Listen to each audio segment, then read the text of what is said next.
माँ भारती को प्रणाम करता हूँ, आप सबके इस गुरु माता पिता को प्रणाम करता हूँ। बच्चों, बहुत सारा लाड प्यार सभी लोगों को राम राम।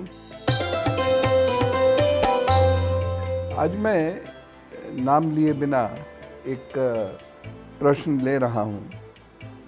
ये प्रश्न एक ऐसे व्यक्ति का है जो जीवन में सफल हैं, यद्यपि बहुत उम्र नहीं है, और अभी इनका विवाह भी हुआ था और बच्चे भी हुए हैं।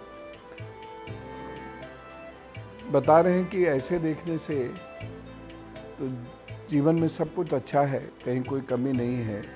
समय से मकान भी हो गया, वाहन भी है, संपन्न हूँ मैं।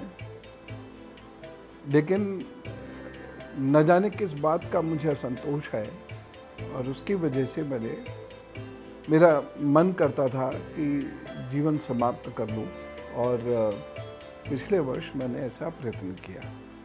उसके बाद स्थिति बच गए ऑब्वियसली, उसके बाद स्थिति इनकी और ख़राब हो गई। मैं स्पेसिफिकली आपके उत्तर का जवाब दूंगा, लेकिन इससे पहले मैं इस प्रकार के जो डिप्रेशंस होते हैं वो क्यों होते हैं उसके बारे में बताता हूँ। बहुत ध्यान से सुनिएगा। ये ध्यान से इसलिए सुनने की आवश्यकता है क्योंकि 11 में से एक व्यक्ति इसी प्रकार के डिप्रेशन का शिकार हो रहा है। और देखिए, इसका बहुत बड़ा कोई विशेष कारण भी नहीं होता। ये भी एक इम्पोर्टेंट चीज़ है। ऐसा नहीं कि ज़िंदगी में कुछ मिला नहीं, मिलता है, सब कुछ है भी। लेकिन समस्या क्या है कि हमारा जो चंद्रमा होता है वो एक अजीब प्रकार का असंतोष उत्पन्न करता है, और इसके लिए ख़ास तौर से कर्क, मकर, उसके बाद कन्या और मीन राशि वाले लोगों को विशेष रूप से अलर्ट रहना चाहिए। हालांकि ये कोई बहुत बड़ा नियम नहीं है, कोई बहुत महत्वपूर्ण नियम नहीं है। ये बहुत सारे और लोगों के साथ भी प्रॉब्लम हो सकती है, लेकिन इन राशियों वालों के साथ ये प्रॉब्लम ज़्यादा हो जाती है। कारण यह है, स्टेबिलिटी ऑफ थॉट नहीं होता। स्टेबिलिटी ऑफ थॉट जब भी जीवन में नहीं होगा तो आप खुद ब खुद अपनी स्थिति को या तो कमज़ोर कर देंगे, जैसे होता है ना, इन्होंने लिखा सब कुछ अच्छा है लेकिन फिर भी असंतोष है, तो खुद ब खुद अपनी स्थिति को कमज़ोर कर देंगे। और या फिर आप की जो सोच होगी वो कुछ इस प्रकार की होगी कि आप किसी भी चीज़ से संतुष्ट नहीं हो पाएंगे।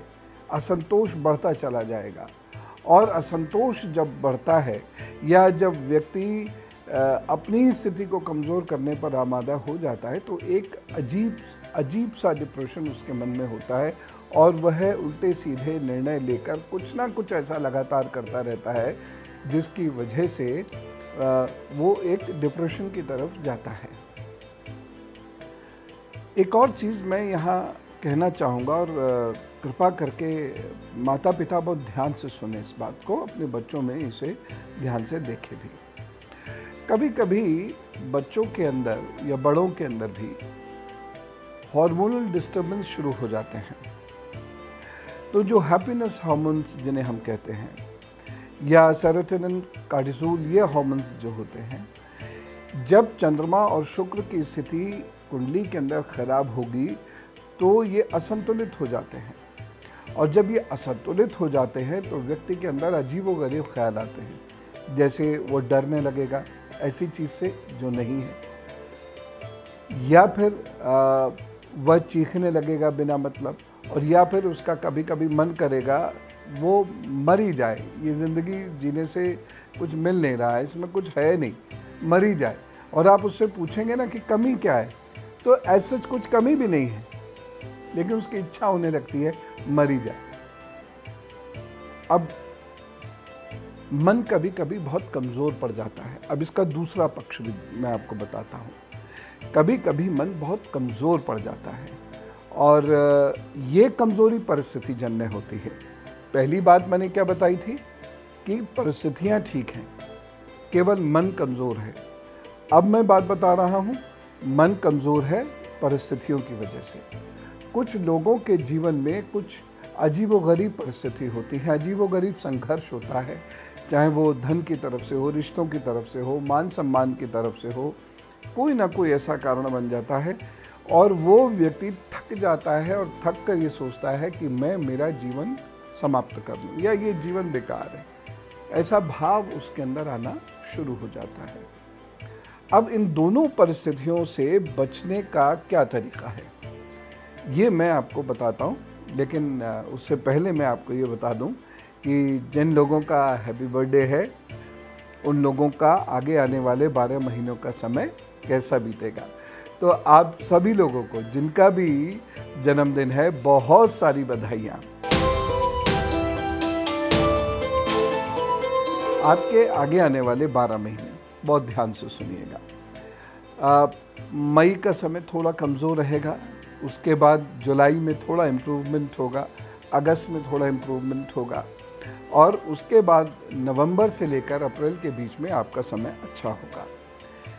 जो बहुत समय के पेंडिंग काम हैं वो कार्य भी आपके बनेंगे और उसके साथ साथ विद्यार्थियों के लिए ये समय ख़ास होगा। तो इसीलिए आप किसी भी चीज़ से घबराइएगा मत। हाँ, ये बात ज़रूर है कि जो मैं आपको चीज़ें बता रहा हूँ ये सब काल के प्रभाव के अनुसार अपने कम ज़्यादा फल देती हैं। सारे लोग ध्यान रखें, इसीलिए आपको याद हो, अगर आप में से बहुत सारे लोग हैं जो ये कहते हैं हम आपको 10 साल से 12 साल से सुन रहे हैं, तो आप लोग ध्यान करते होंगे कि मैं बार बार कहता हूँ कि देश की कुंडली पर सारी कुंडलियाँ डिपेंड करती हैं। याद है ना? अगर देश की कुंडली कमज़ोर पड़ रही है या देश में कुछ ऐसी परिस्थिति आई तो हम सब की कुंडलियाँ कमज़ोर पड़ जाएंगी। इसीलिए हमें अपनी पूजा में, हमें अपने कृत कार्य में हमेशा राष्ट्र का भला करने की सोचनी चाहिए, क्योंकि इंटर्न उससे हमारा ही भला होना है। अब देखिए कि इस वक्त राष्ट्र के सामने एक आर्थिक संकट की स्थिति बनेगी, सारी दुनिया के सामने बनेगी, तो हमारी कुंडली कितनी भी प्रबल क्यों ना हो, कहीं ना कहीं उसमें कमज़ोरी अवश्य आएगी। खैर, तो जिन लोगों आपकी जो स्थिति बन रही है वो ये बन रही है कि आपके रुके हुए कार्य पूर्ण होंगे और कोई अटकी हुई योजना भी आपकी पूरी होगी अगस्त के बाद। इसलिए आप हिम्मत मत हारिएगा, लगातार कार्य करते रहिएगा। मन थोड़ा सा व्याकुल चल रहा है और ये लगभग सितंबर तक व्याकुल रहेगा, लेकिन व्याकुल मन की बात मत सुनिएगा। जब भी ऐसी स्थिति बने, माता के पास बैठिएगा या मां समान किसी स्त्री के पास बैठिएगा और अपने जीवन का निर्धारण कीजिएगा, आगे क्या करना है ये निर्धारण कीजिएगा। अब आपको उपाय क्या करना है, चाहे आप स्त्री हो या पुरुष हो, स्त्रियों से बहुत अच्छे से बात करनी है, उन्हें रिगार्ड देना है। दूसरा कार्य क्या करना है, आपको रोज़ाना दूध या दूध से बनी हुई चीज़ का दान करना है, और कुछ नहीं तो किसी को चाय ही पिला दिया कीजिएगा, ठीक, किसी को दूध पिला दिया कीजिए, ठीक। और ये दोनों भी संभव ना हो पाए, अजीब अजीब परिस्थितियाँ होती हैं, तो एक चम्मच दूध एक गिलास जल में मिलाकर आप भगवान शिव को अर्पित कर दिया करें, तो उससे चीज़ें ठीक होने लगेंगी। आप देखिएगा आपकी ज़िंदगी में रौनक आएगी, खुशियाँ आएंगी, रिश्तों में खुशियाँ आएंगी, रिश्ते बढ़ने शुरू हो जाएंगे, घर बस भी सकता है आपका। ये सारी चीज़ें इस उपाय से ठीक होंगी। और एक विशेष उपाय, रात में 8:30 से 11:30 के बीच में कोई एक ऐसा समय 10 मिनट का ज़रूर निकाल लीजिएगा जिसमें आप ध्यान करेंगे, नमः शिवाय नमः शिवाय नमः शिवाय कह के जपना शुरू करिए और ध्यान में चले जाइए। देखिएगा आगे आने वाला समय आपका बहुत अच्छा होगा। All the best. चलिए फटाफट राशियों के हाल जान लीजिए। मेष राशि के लिए समय अच्छा है, वृषभ राशि के लिए समय थोड़ा सा परेशानी वाला है, मिथुन राशि को सोच समझ के निर्णय लेना होगा, इसलिए मिथुन राशि के लोग एक छोटा सा काम इस दिन ज़रूर कर लें, ओम गंगणपताय नमः का जप कर लें। कर्क राशि के लिए समय थोड़ा सा कमज़ोर है, कुछ परेशानी महसूस करेंगे, नमः शिवाय का जप अवश्य कर लें। सिंह राशि वाले लोगों के लिए समय अच्छा है, आगे बढ़ के कार्य कीजिए, लेकिन सूर्य को जल ज़रूर दे दीजिएगा। कन्या राशि के लोगों के लिए समय ठीक है। तुला राशि के लोगों के लिए समय अच्छा रहेगा। वृश्चिक राशि के लोगों को कहीं कोई पेट से या कमर से संबंधित प्रॉब्लम ना हो, इस बात का ध्यान रखिएगा। भाग्य पक्ष कमज़ोर है। आज शिव जी को या रुद्र जी को या हनुमान जी को याद ज़रूर कर लें। धनु राशि के लिए समय अच्छा है। हल्दी का तिलक लगाइए और अपने काम पर जुट जाइए। मकर राशि के लोगों को थोड़ी सी सावधानी हेल्थ की ओर से और धन की ओर से रखनी ज़रूरी है। आप ओम श्रीम नमः का जप ज़रूर कर लीजिएगा, उसके बाद कोई आर्थिक निर्णय लीजिएगा। कुंभ राशि के लिए समय अनुकूल है, लेकिन ज़रा क्रोध पर नियंत्रण रखें। और मीन राशि को थोड़ा संभल के ज़रूर चलना होगा, लेकिन समय उनका अच्छा है।